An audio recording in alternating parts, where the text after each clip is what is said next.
Smarterfan.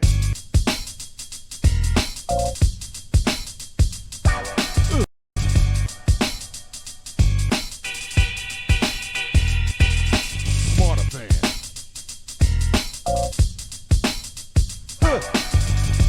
Yeah. Smarterfan. Hey, everybody, welcome to another segment of Smarterfan Podcast, where we bring you behind the veil of sports, business, and life. I'm Joe, and this is Barry. How you doing, Barry? As we say in Germany, sprechen Sie Deutsch. Yeah, Doing well, my friend. International, feeling very international, Joe. I'm feeling very international tonight. that's But I don't right. want to get That's ahead of right. myself. How you doing? All right. All right.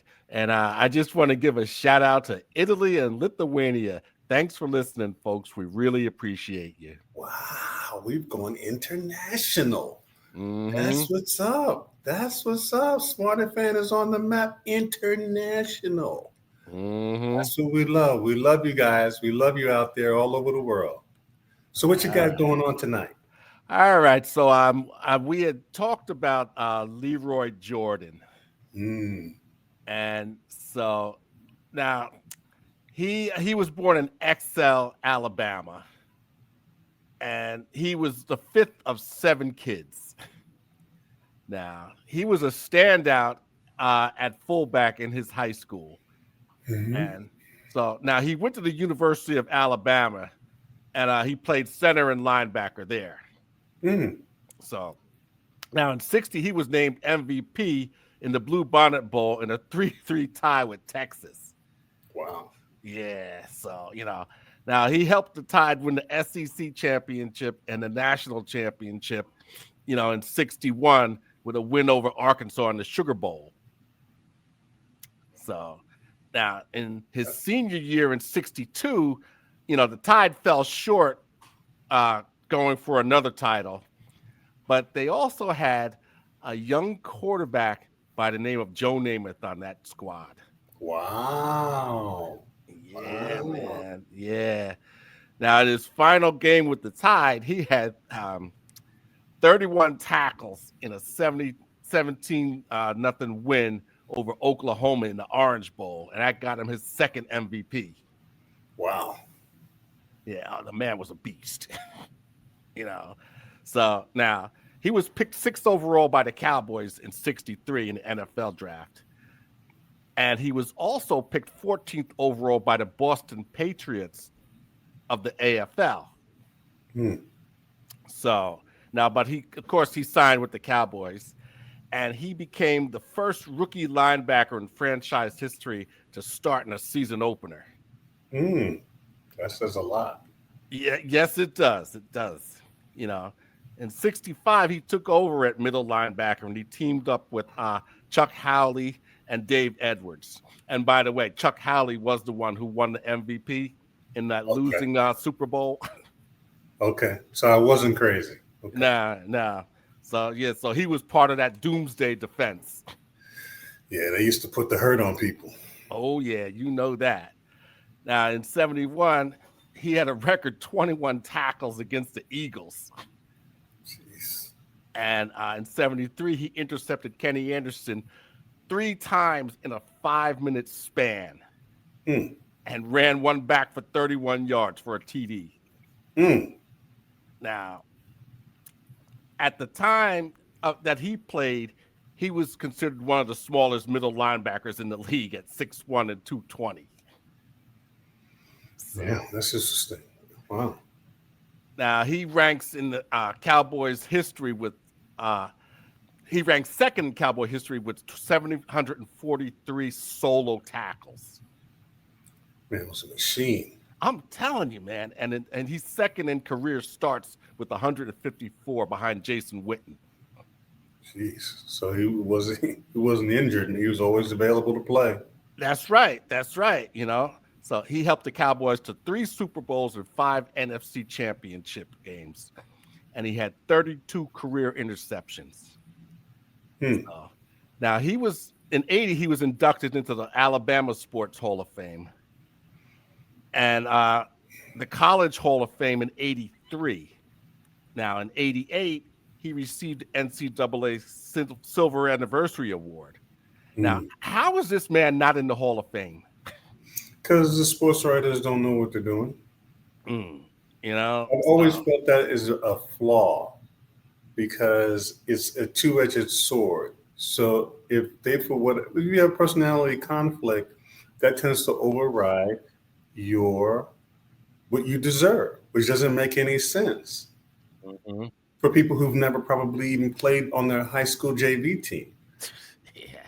I mean, your peers need to be voting you in or out, not sports writers Definitely. who make their living off of what you do or don't do. Right. Yeah. It doesn't make any sense. And this is why you have these crazy situations of people like, who shouldn't be in there, who are in there. Yeah. Doesn't make any sense. Anyway. So unfortunately, he passed away on August 30th at the age of 84. Wow. So, but the man was a machine, like you said. He make those many tackles, and imagine if he was bigger. Yeah, right. Right. So, what's going on in the baseball world? Well, I saw some. This is why I'm such a big fan of history. I saw some. Mike Trout is probably one of those baseball players who doesn't get enough shine because I think he's just a real stand-up guy, really blue collar, really about fairness. He makes a lot of money. You know what I mean? But is not afraid to stand up for what is right. See, this is a typical type of guy who probably will try to hold out of the Hall of Fame because of personal reasons. Because he really doesn't give them any drama, any stories, any sensation. He just comes in and does his job. Yeah. Loves his family, does what and but his numbers are incredible. You know what I mean? And I just wanted to highlight him because he's consistent. He's just awesome. Yeah. Awesome. Yeah. And I just wanted to talk about him. And then I saw a video clip of Ken Griffey Sr. sitting in the stands watching Junior hit his 500 home run. When I tell you this, to see the response of that father. Oh, yeah. Watching his son and the hug they gave each other. Yeah. Yeah. It doesn't get any better than that. Well, I think they're the only father-son team that played on the same team in the majors. That again. And I see here you got me going again, Joe. Again, you got to ask yourself, why isn't that paraded and talked about? That's never going to happen again. No.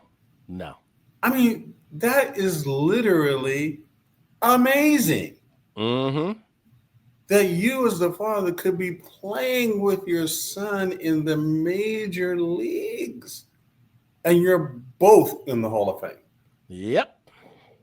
So. I don't know who's doing the marketing, but they ain't doing a very good job.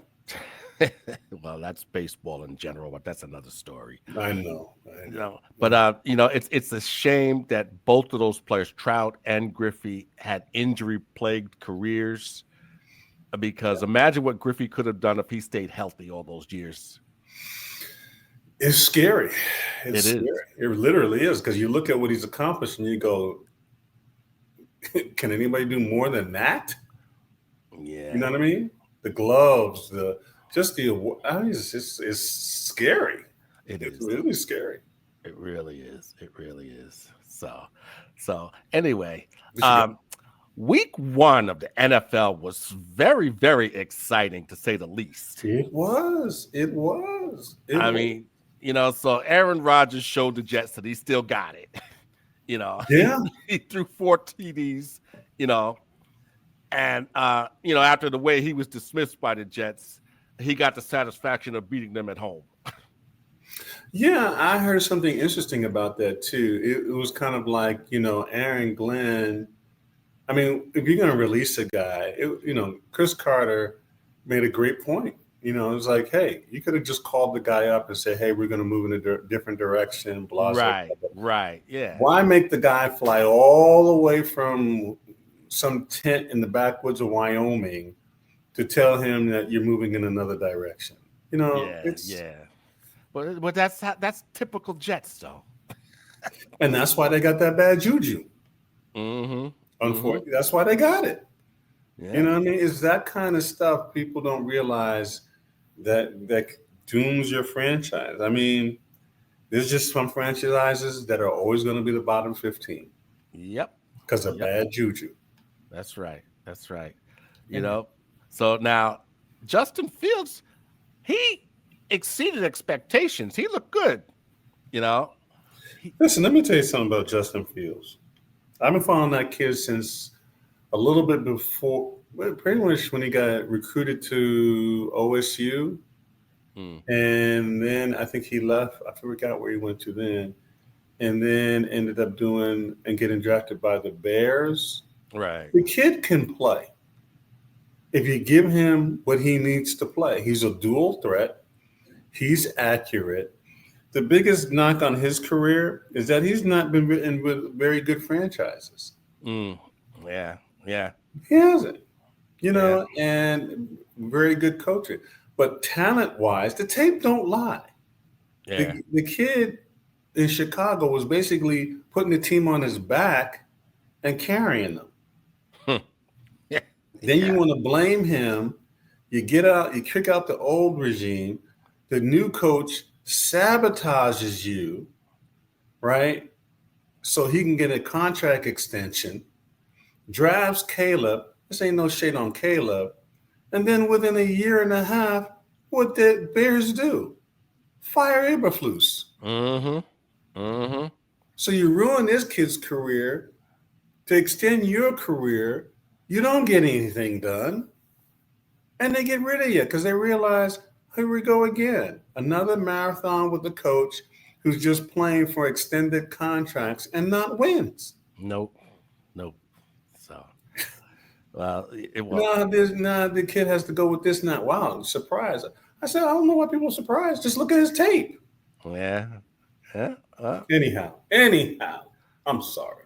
Well, speaking of coaches trying to extend their career, this has been a debate that's been going on about Russell Wilson and Jackson Dart. Now, Jackson Dart they moved him to number 2. Okay.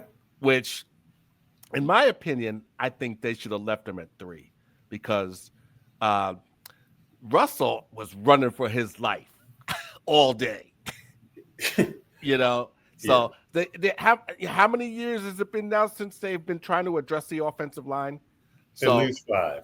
Yeah. So I don't want to see this kid go out there and get killed like Daniel Jones did. See, this is the failure. And this, again, you know how this is in my craw, Joe. This is what is the reality of they make the decision to pay Jones and not pay Saquon. Saquon had been their savior for 6 years. He gets hurt because you're overusing him.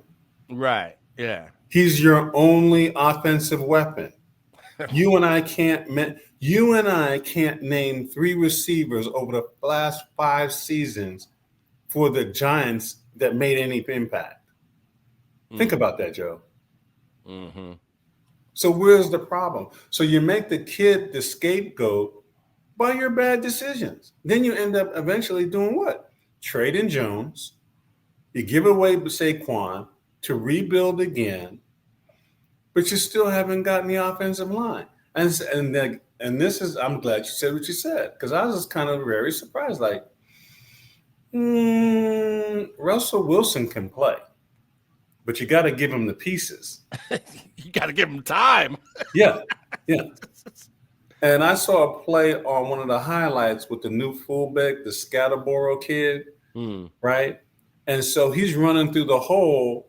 Guess who's the first person he has to run over? One of the offensive linemen. Yeah, figures. down in the red zone. So I'm sitting here going, he's coming from the backfield to the line. You're getting blown off the ball, offensive lineman, so badly that you're in the way of the running back. You're supposed to be blowing a hole. And I'm like, and you want to blame Russell Wilson. And I guarantee you, Joe, they're gonna throw that kid in there and they're gonna mess him up and he's gonna get hurt. That's their MO. Well, this is what I'm saying. This is what I Their see, MO. you know, and look what Daniel Jones did with Indy. Yeah, I was like, He torched the Dolphins, torched them. you know. So But that only goes to show you, you know, what you can do when you get put in the right situation. in the right situation, you can't do this thing by yourself. And you know how I feel about this is just like this epidemic of lazy coaching. Just this laziness of talent is enough. No, talent is not enough. Everybody's talented. You're in the league with everybody's talented. You got to have something more than talent. Yeah. And it's just, I don't know. I don't know, Jude. They're just ruining the game. Well, at any rate, the Ravens and the Bills, that was a barn burner. I mean, Man, I don't know. I'm going to make a prediction, Joe. If the Ravens don't go farther this year, it's going to prove my point that the problem with the Ravens are their head coach. Because I don't know how, as a defense, you let these guys back in the game. Allen threw for 251 yards in the fourth quarter alone. Listen, it's like, man, listen, you should know these guys so well, probably better than your wife. You played them so often. Yeah. I'm like, how do you allow them to come? And you know that's their MO. And I'm watching Josh and I'm going, here he goes again. Mm-hmm. So you ask yourself, like, as a defensive coordinator, like, really? This is what we're going to do? They already knocked us out last year from going. Here we are at this point. We got them, and you let them, and you don't have no other. If you're going to beat me like that, you're going to beat me. My philosophy is you're going to beat me because I blitzed you, and you just beat me. But I'm not going to lay down and let you do that. Yeah. I'm not going to lay down. No, you're going to have to beat me. You're going to have to make great plays to beat me. It was just crazy the way they played back in that fourth quarter. I mean, it was just amazing to watch Allen do that. You're not going to blitz this guy. You're not going to use the clock. I mean, what are you going to do? You let them roar back all those points in the second half of the game when the clock should be to your favor. So offensively, y'all couldn't even sit on the ball when y'all got the ball back. I keep trying to tell people the problem. I ain't got nothing personal against them, but the problem is Harbaugh. Well, I think the tide turned when Henry fumbled the ball. Well, he shouldn't even really have the ball. Yeah, but they weren't stopping him all night, though. That's the thing. No, but see, that's my point. They're not stopping him, right? You got to be able to read the tempo, right, of the situation, because you couldn't stop him, but somebody got stopped because when Buffalo scored, they got the ball back with time on the clock. So whatever you're doing ain't working. Yeah. So either you got to score more points. See, this is the problem I have with Harbaugh. Either you got to score more points, but eventually their defense is going to you're setting up. You gotta think. I gotta push the ball, and score more points. You can't just say, well, I'm going to give it to Henry left and right. No, you got to put him in a position where he gashes you, it kills your will. See, they never killed their will. That's No, why they let him back in no. a halftime. Think about that. We were trash in the first half. We come back and we stop everything they do, and you can't score any more points. And we roar back, and you can't do nothing about it. And they got beat with a 41-year-old field goal kicker that they got from a high school that Friday. So, See, if I was the owner, Hardball be out today. but anyway, what's going on with the NFL draft that you wanted to talk about? Well, I had an interesting conversation. I don't know how these people find me, Joe. I don't know how they find me.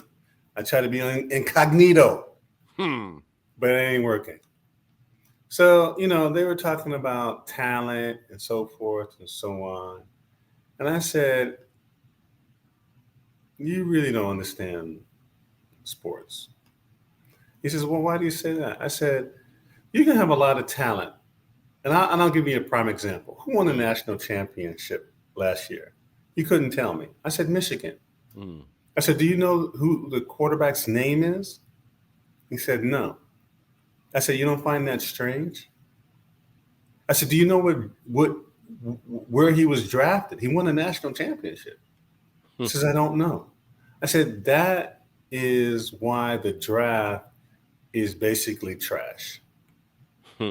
Just like the voting in people into the Hall of Fame. It's a good marketing tool, and that's all it is. A good marketing tool to get your fan base hyped up about talent and this, that, and the other. But you can't name the top 3 number 1 picks over the last 3 seasons. So how relevant is it? You don't know where they're at. You don't know where they are in the depth chart. You don't know anything. I said, you can't even probably name the last 3 Heisman Trophy winners. And probably the only reason you can say Travis Hunter is because his name was blasted out there, especially off media in Colorado and what they were doing in Coach Prime. I said, you'd be surprised how many number 1, 2s, and 3s are sitting at home right now. All Americans in college, Mr. This, that, and the other, who are sitting at home right now, or they're on a plane to Canada or somewhere else, Europe, trying to make a team. But they walked across the stage and there was all the fanfare, and I said, I'll give you a prime example of why it's such a farce. That kid that came out of Florida playing at 450 pounds, right? I said to the guy, not only did Florida fail him, but whoever's in his circle failed him, right? Jeez. I said, you play on the defensive line, you play on the line, so your career is already pretty short. You can't play at that weight at the next level. Oh. You got to be 380, 390, else you're just going to be an injury away. And it's a bad investment. That's why you only got drafted by the Buccaneers. I said, if it was just being big and fat, you know how many guys would be in the NFL? No, it doesn't work. It doesn't work that way. And when they told you, hey, you need to lose X amount of pounds, you should have got serious. And it's sad. You should have got serious and said, I may have been able to do this at Florida, but I can't do it here. And, the person who says, well, that's kind of harsh. I said, there was nothing saying that he couldn't go back up, but he had to show the team that he, you know what I'm saying? Put in the work. Put in the work. Let's see how you play at 380, 390. If you have more dominance with a little bit more weight, then okay. It's easy to you can put more weight on. Oh, yeah. Right? Yeah. But I can't have you come in here at 450 because what's the reality? You're going to keep going up. And you're going to get hurt or injured or unable to play in the middle of the line. How can you move it that way? Well, that is probably why I'm more disappointed than anything, because to be that big and to move and be as dominant as he was says that the kid is an athlete. Mm. So I'm like, well, hold on a minute. Let's what will you be at 380, 390? Or even 400? Let's just take 50 pounds off of you and see how you look at that. Yeah. You could be, who knows what you could be. And, you know, somebody did something the other day, and he was talking about, well, I'm going to show you I got an opportunity with the Cleveland Browns. I said, bro, you still think you're in high school. You still think you're on scholarship. You're in the NFL, bro. You're in the NFL. Yeah. And you should have saw they was serious when they had you in camp, but they wouldn't let you practice. They're not going to allow you to die or drop of heat exhaustion. And it's not that level of game. No. It's just sad. It's just, it's just sad. And it happens all too often. It's just like, bro, you're at the University of Florida. You need to drop 50 pounds. Yeah. You just need to drop 50 pounds. Get in shape. That's the term. Get in shape. Yeah. So. And play it from there. Well, yeah, I don't know. Anyway. Well, we're gonna have to stop right there. What? Already? Yeah, it's time. Well, listen, I can't believe there's something going on. I think they sped up the time, Joe. Something going on. But I want to send out a special shout out to our fans in South Korea and Canada, and in the US, Florida. We're getting a lot of traction from all over the world. So we just wanted to give you a shout out, let you guys know we see you, we hear you. Please keep sharing. And we are so glad you're here with us. And we'll just keep getting better and better and better on Smarterfan podcast. Because you know what, Joe? You know what we say? Stay in the game. Stay in the game. See you next week, folks. And have a good evening. Take care. Take care, buddy. Smarterfan.